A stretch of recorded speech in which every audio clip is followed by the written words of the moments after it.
नमस्कार, स्वागत है आपका इंडिया टाइम 24 न्यूज में। मैं आपके साथ स्वाति।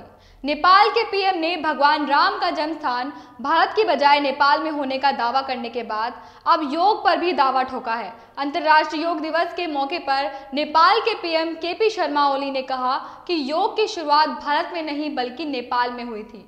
योग दिवस पर एक कार्यक्रम को संबोधित करते हुए ओली ने कहा कि नेपाल में योग तब से प्रचलित है जब भारत एक राष्ट्र के तौर पर अस्तित्व में भी नहीं आया था। ओली ने कहा, एक राष्ट्र के तौर पर भारत के उभार से कहीं पहले योग नेपाल में प्रचलित था। जब योग प्रचलित हुआ तब भारत का गठन नहीं हुआ था। उस दौर में भारत जैसा कोई देश नहीं, तब कुछ राज्य ही थे, इसलिए योग नेपाल या फिर उत्तराखंड के आसपास शुरू हुआ था। ये भारत में शुरू नहीं हुआ था।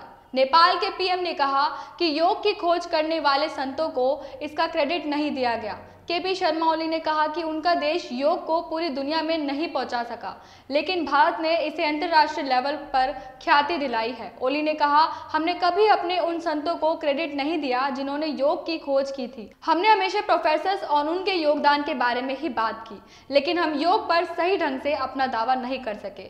अभी के लिए लेंगे छोटा सा ब्रेक और ब्रेक के बाद आपको बताएंगे नेपाल के पीएम केपी शर्मा ओली ने भारत के पीएम नरेंद्र मोदी को क्या कहा। भगत चंद्रा हॉस्पिटल विश्व की सभी आधुनिक और बुनियादी सुविधाओं से परिपूर्ण एक world class multi speciality hospital Mahavir enclave Palam Dawdi road पर स्थित साउथ वेस्ट दिल्ली का एकमात्र मल्टी स्पेशलिटी हॉस्पिटल, जहां 24 घंटे आपकी सेवा में उपलब्ध हैं वेल क्वालिफाइड डॉक्टर्स और हेल्पिंग स्टाफ। डॉक्टर CM भगत द्वारा स्थापित भगत चंद्रा हॉस्पिटल आपकी सेहत का ख्याल रखना ही इसकी प्राथमिकता है, वो भी अफोर्डेबल रेट्स में।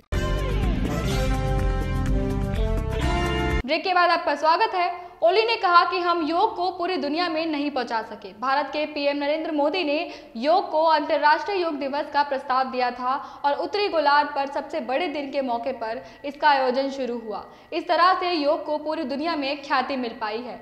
इससे पहले केपी शर्मा ओली ने भगवान राम को लेकर भी बीते साल जुलाई में दावा किया था कि उनका जन्म भारत के अयोध्या में नहीं बल्कि नेपाल में ही हुआ था। ओली ने कहा था कि राम का जन्म नेपाल के चितवन जिले के अयोध्यापुरी इलाके में हुआ था। केपी शर्मा ओली ने कहा था, अयोध्यापुरी नेपाल में था।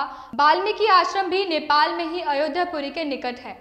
इसके अलावा नेपाल के ही देवघाट इलाके में देवी सीता का निधन हुआ था।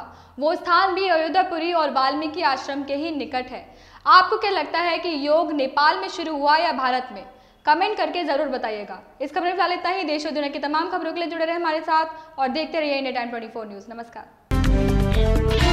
खबरों से खबरदार रहने के लिए चैनल को सब्सक्राइब करें और प्रेस करें बेल आइकन।